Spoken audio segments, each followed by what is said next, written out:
Have you ever wondered where the idea of a curse actually begins? Not the versions we see in movies or stories passed around casually or modern interpretations shaped by fiction, but the very first moment in human history when people believed that words could shape fate, that spoken language or written symbols could influence reality itself. To understand that, we need to go back to a time when writing was not ordinary.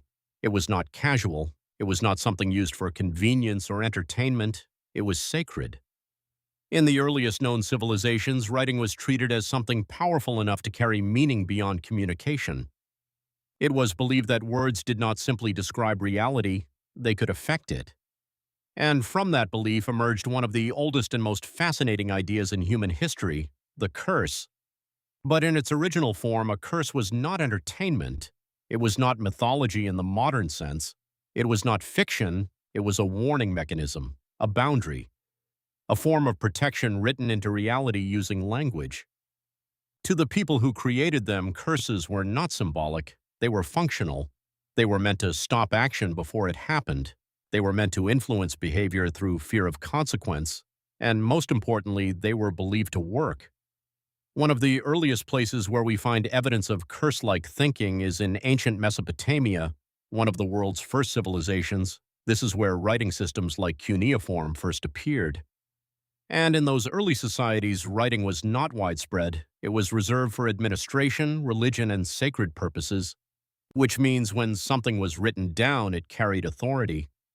Weight, meaning beyond simple text. And among the earliest uses of writing outside administration were inscriptions tied to protection, burial sites, sacred objects, property markers. And these inscriptions often included warnings. If someone disturbs this place, consequences will follow. If someone violates this boundary, punishment will come. These were not casual statements. They were direct attempts to control behavior, and they were often tied to spiritual belief systems where gods, spirits, and unseen forces were considered active participants in human affairs. In this worldview, the universe was not neutral, it was responsive, and actions carried moral and cosmic weight.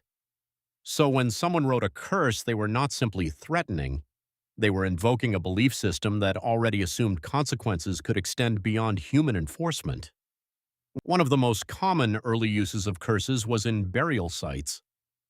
Graves were considered sacred spaces, not just resting places for the dead, but transitions between worlds.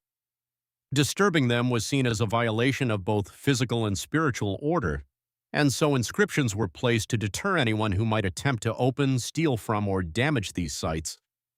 The language used in these inscriptions was often direct. Sometimes it warned of misfortune in life, sometimes illness, sometimes punishment from divine forces. The purpose was not to describe reality, it was to prevent interference with it. In ancient Egypt, similar practices emerged independently. Tombs of pharaohs and elites were often protected by inscriptions that warned against intrusion. These were not decorative writings, they were functional deterrents. The belief was simple. If the living respected the dead, harmony was preserved. If they did not, consequences would follow, and those consequences were not always defined clearly. Because ambiguity itself increases fear, the unknown is often more powerful than the specific, and that uncertainty strengthened the psychological impact of curses. But here is where the story becomes more interesting. These curse inscriptions were not isolated ideas. They appear across multiple ancient cultures that had no direct contact with each other. Mesopotamia, Egypt, early Near Eastern societies, different languages, different writing systems, different religious structures.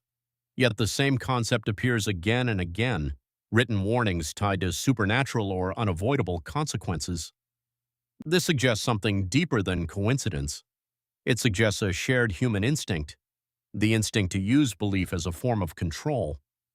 Because before formal legal systems existed, societies needed ways to regulate behavior. Physical enforcement was limited, so psychological enforcement became essential. And curses were one of the earliest forms of that system. They turned belief into deterrence. They turned language into a boundary. They turned fear into structure. But the most important part of a curse is not whether it is real in a supernatural sense. It is whether it is believed. because belief alone is enough to change behavior. If someone believes a consequence will follow an action, they are less likely to take that action. And that is the core function of a curse. Not magic, not supernatural force, but behavioral influence. Now, to understand why curses were so powerful in ancient societies, we need to understand how people perceived reality at the time. In early civilizations, the separation between physical and spiritual worlds was not clearly defined. There was no strict distinction between natural law and supernatural influence. Everything was connected. Life events were often interpreted through spiritual meaning. Success could be seen as blessing, misfortune could be seen as punishment, and unexplained events were often attributed to unseen forces. In that context, a written curse was not just a warning, it was a potential activation of consequence, because words were believed to carry force, not metaphorically, but literally.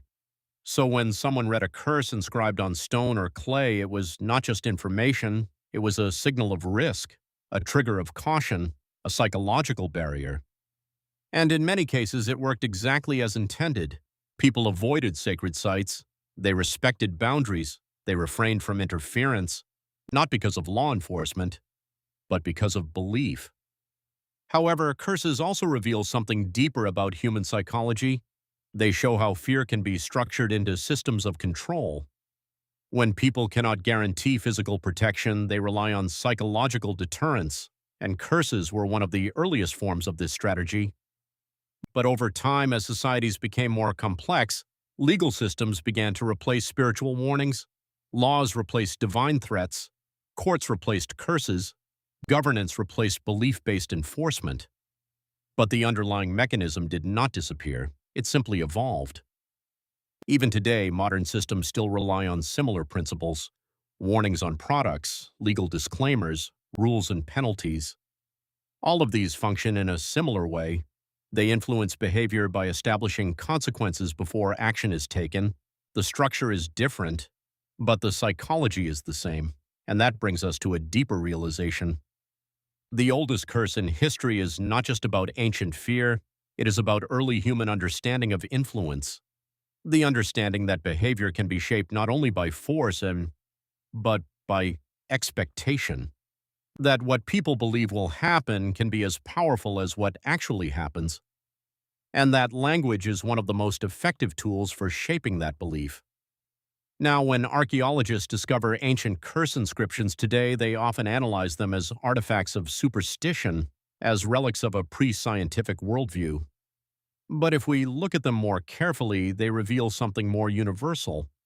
They reveal how early humans tried to manage uncertainty because the world they lived in was unpredictable, life was fragile, death was common, and control over environment was limited. In that context, creating written boundaries was a way to impose order on chaos, to define limits, to protect what mattered, to extend influence beyond physical capability, even if only through belief. And belief, as history shows, is one of the most powerful forces in human behavior. Because it shapes decisions before actions occur, it influences perception before experience, and it determines response before consequence. That is why curses were effective. Not because of supernatural enforcement, but because they targeted belief systems directly. They bypassed physical limitations and acted on psychology, and that is what makes them historically significant. They represent one of the earliest known examples of structured psychological influence, a system where language is used not just to describe reality, but to shape it. Now, if we step back and look at the bigger picture, something becomes clear. The oldest curse ever recorded in history is not just a single inscription or artifact.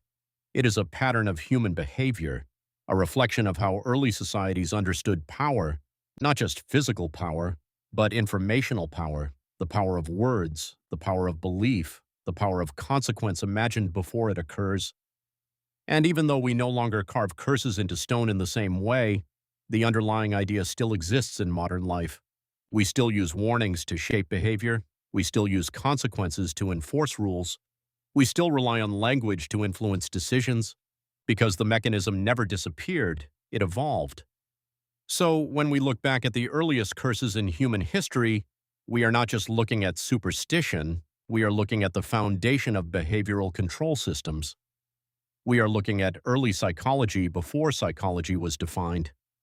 We are looking at how humans first learned to influence actions without direct force.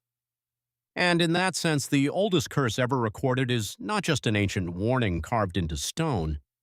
It is a reminder that from the very beginning of civilization, humans have understood something essential, that words carry power, not because of magic, but because of meaning, and meaning shapes behavior, and behavior shapes reality.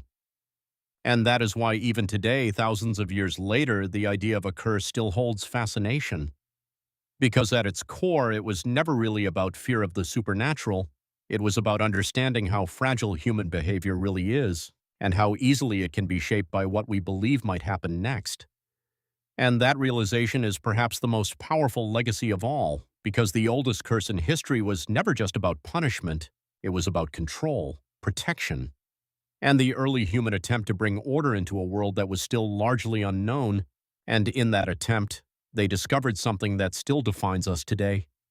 That words do not just describe the world, they influence it, and sometimes they shape it more than anything else ever could.